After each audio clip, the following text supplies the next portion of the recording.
દાસીની સાથે કુસંગ કરે છે એ પોતાના ભ્રમત્વમાંથી ભ્રષ્ટ થાય છે, અંતે અધોગતિએ જાય છે. શુદ્ર જાતિના સ્ત્રીઓ સાથે કુસંગ કરે છે જે બ્રાહ્મણ, અને એના થકી જે સંતાન ઉત્પન્ન થાય છે તે બ્રાહ્મણ પોતાના ભ્રમત્વમાંથી નષ્ટ થાય છે. જે બ્રાહ્મણના સમુદાયમાં અધમ ગણાતો હોય તેને કદી પણ નમસ્કાર ન કરવા યોગ્ય ઠરતો નથી.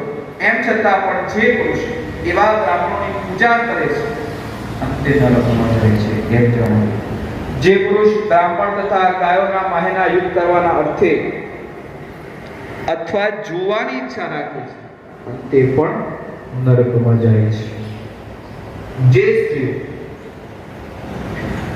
બીજો કાંઈ રસ્તો ન હોય અને તે સ્ત્રી રજસ્વલાના મુદતે પુરુષ એના દ્વેષથી વિતાવી દે છે અંતે નરકમાં જાય છે. જે પુરુષ વિષય પીડાને લીધે અંધ થઈ રજસ્વલા સ્ત્રી સાથે ગમન કરે છે તથા જે પુરુષ અમાવાસ્યાદિક પર્વકાલે જલમાં દિવસે શ્રાદ્ધના દિવસે સ્ત્રી ગમન કરે છે અંતે નરકમાં જાય છે. જે જન અગ્નિ ફળ ફૂલઝાડ બાગ ધોરીમાર્ગ ગૌશાળા મળનો ત્યાગ કરે છે